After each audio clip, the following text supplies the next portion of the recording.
चलिए बाबू लोग, आज फिर आप लोग के YouTube क्लास में बहुत बहुत स्वागत है।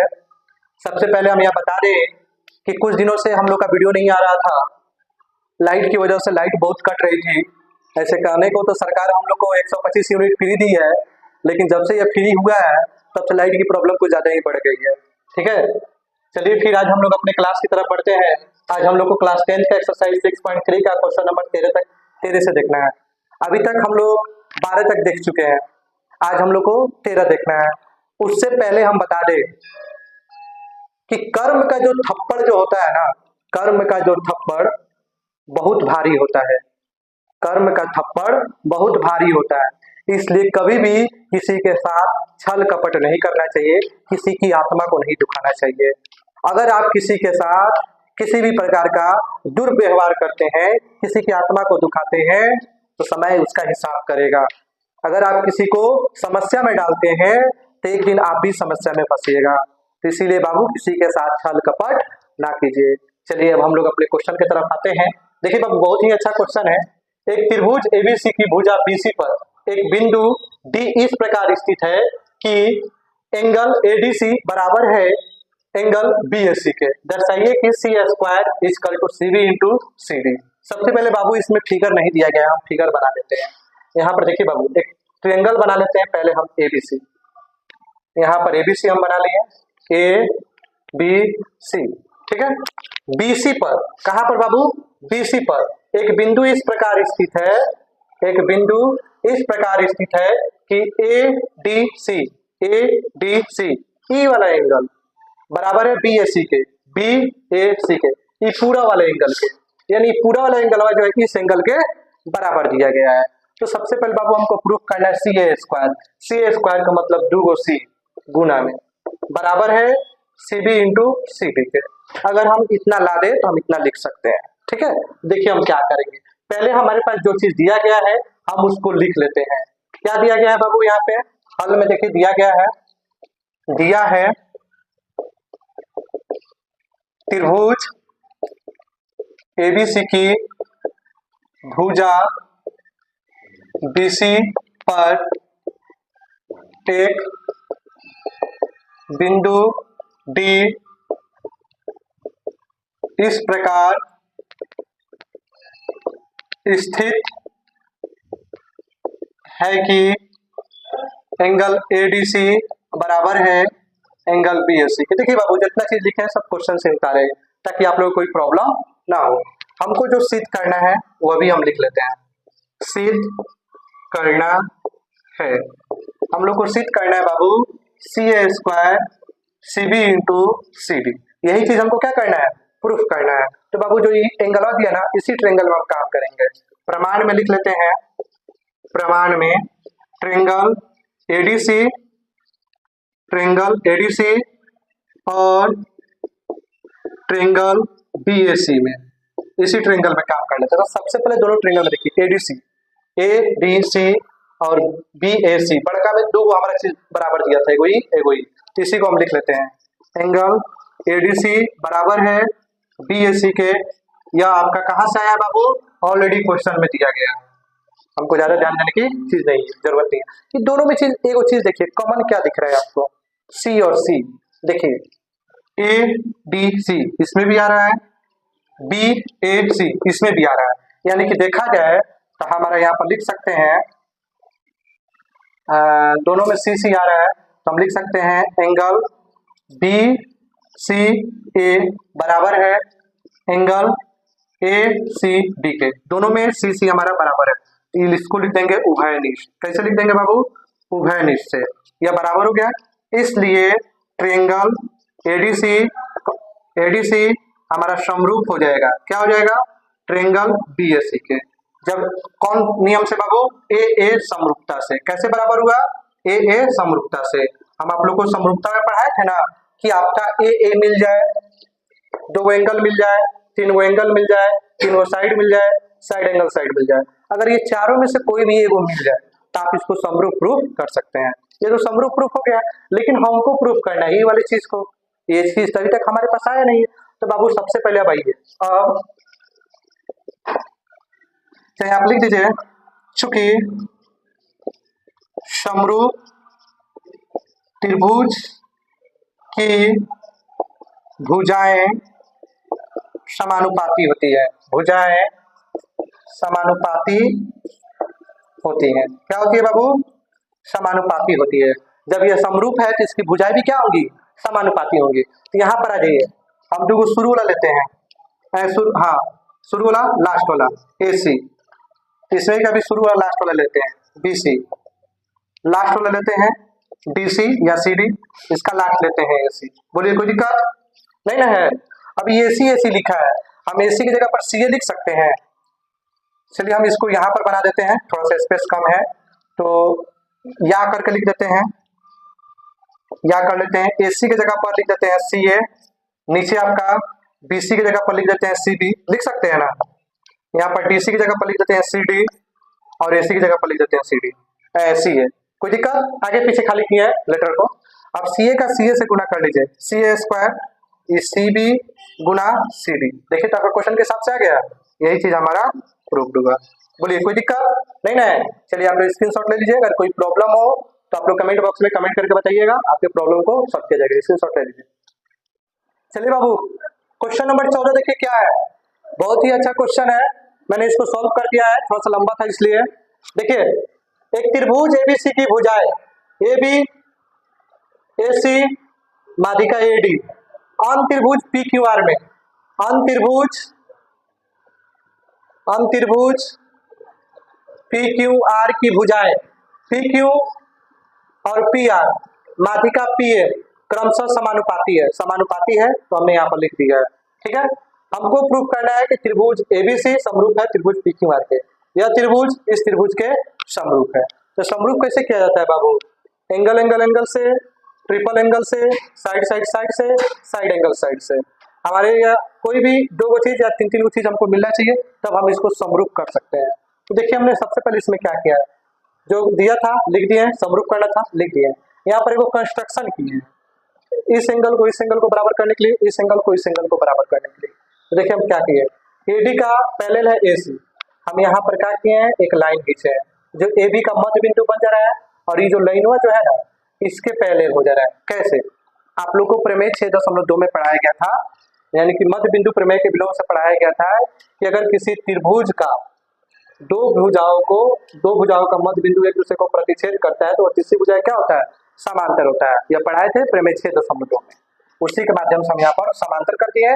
और जब यह समांतर हो गया तो एक नियम और होता है कि यह छोटा वाला भाग जो है बड़े वाले से क्या होता है? आधा होता है। यह 9th क्लास में भी है आप लोग के, छोटा वाला भाग बड़े वाले भाग से आधा होता है, इसलिए हमने यहाँ पर लिखा है।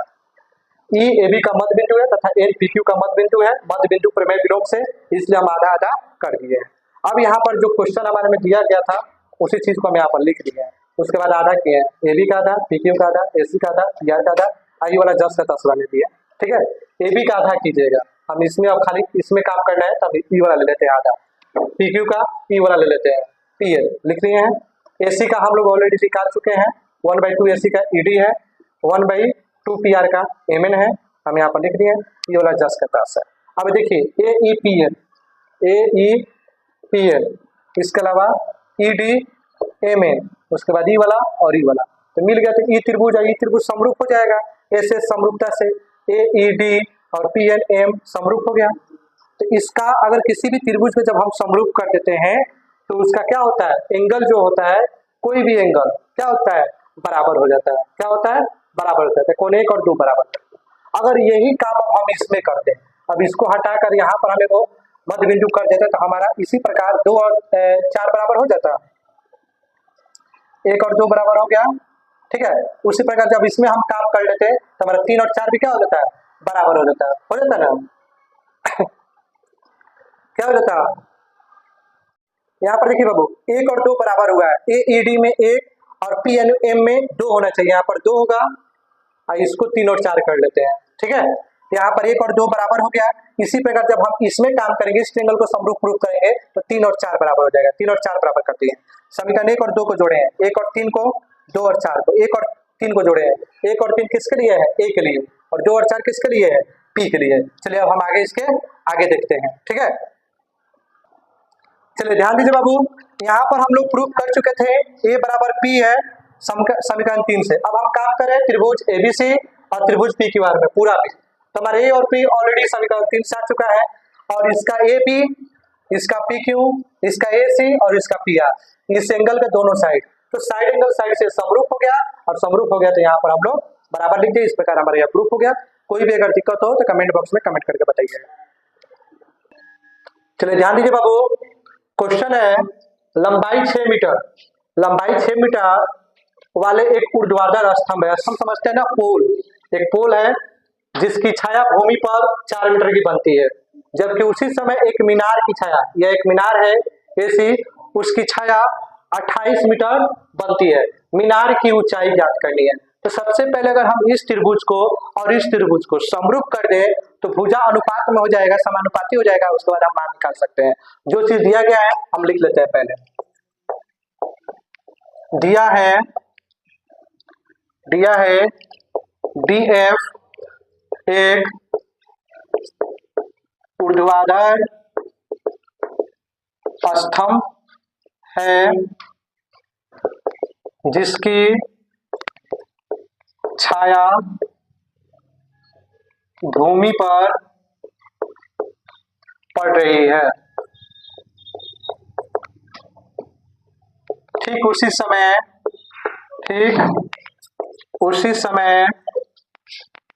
एसी की छाया बीसी भूमि पर पड़ रही है।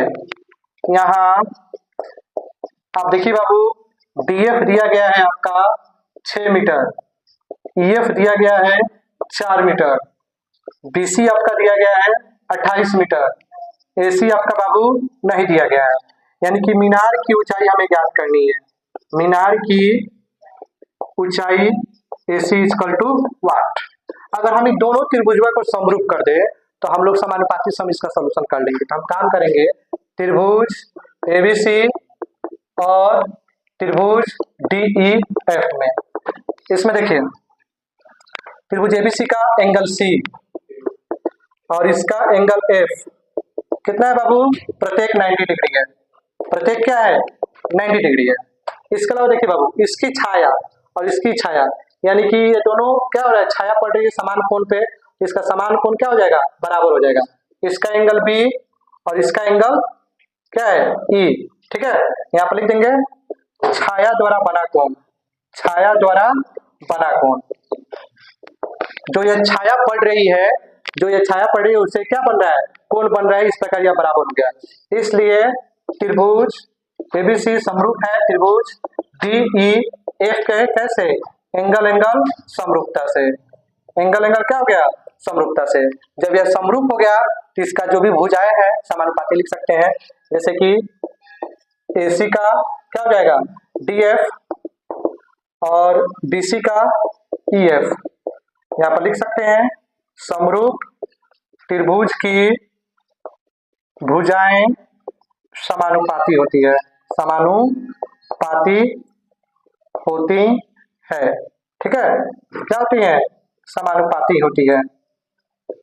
अब यहाँ पर आइए, एसी का मान नहीं दिया गया है, डीएफ आपका 6 है, बीसी आपका 28 है और ईएफ आपका 4 है। अब यहाँ पर क्रॉस मल्टीप्लाई कर लीजिए, एसी का 4 से 4 एसी और 6 के 28 से गुणा कर लीजिए, कितना हो जाएगा, 48 खात में 4 और 12 4 कितना हो गया, 16। ठीक है, 48 खात में 4 12 4 16। एसी इक्वल टू 168/4 कटा लीजिए, ये क्या आ जाएगा 4 2, यानी एसी का मान जो हो जाएगा कितना, 42 मीटर हो जाएगा। बस आपका आंसर आ गया। मीनार की ऊंचाई कितनी हो गई, 42 मीटर। चलिए स्क्रीनशॉट ले लीजिए आपको इसका। चलिए ध्यान दीजिए बाबू, क्वेश्चन नंबर 16, एडी और पीए, एडी और पीए त्रिभुज एबीसी और त्रिभुज पीक्यूआर की माध्यिका है, जबकि एबीसी समरूप है पीक्यूआर के। यह त्रिभुजवा जो है, इस त्रिभुजवा के पीक्यू क्या है, समरूप है।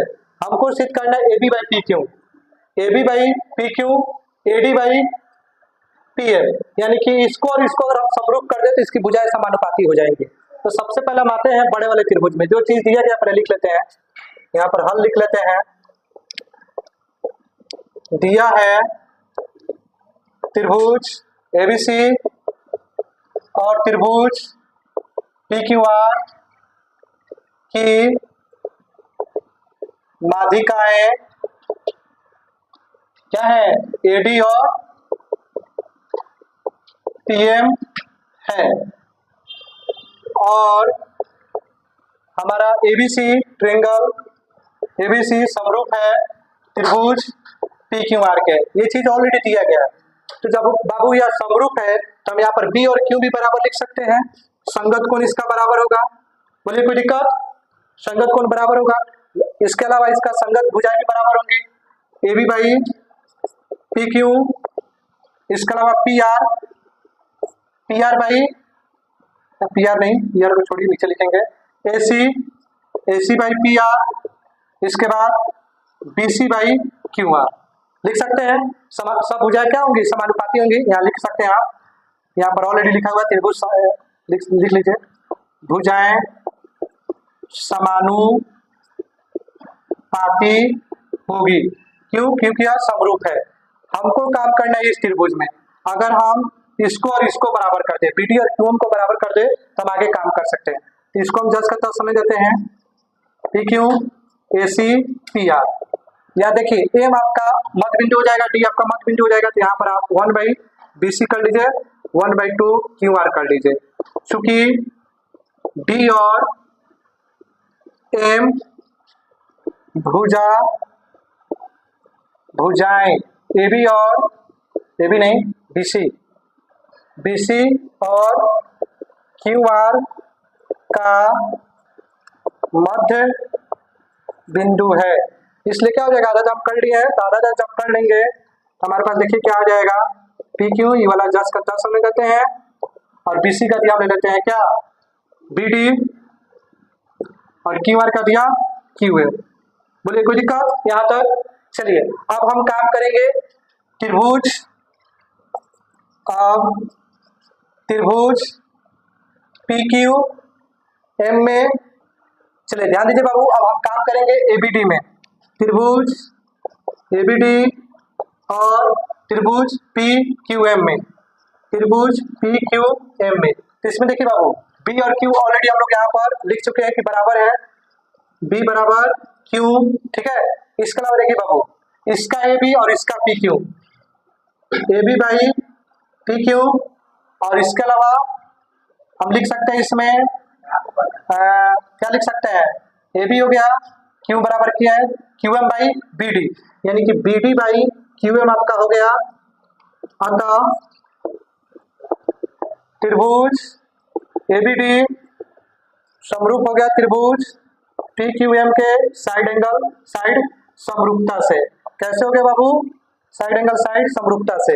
जब ये समरूप हो गया तो हम कह सकते हैं, ठीक है, देखिए बाबू ये आपका एस एस से समरूपता से बराबर हो गया, इसलिए इसकी भुजाएं जो है आपका ए बी, इसके अलावा पी क्यू, और इसी की एक भुजाएं है ये वाला पी एम और A D by P M, यह आपका हो गया प्रूफ। चलिए आप लोग इसका स्क्रीनशॉट ले लीजिए, अगर कोई भी दिक्कत हो तो कमेंट बॉक्स में कमेंट करके बताइए, ठीक है। और वीडियो अच्छी लगी हो तो लाइक सब्सक्राइब शेयर कीजिए। धन्यवाद।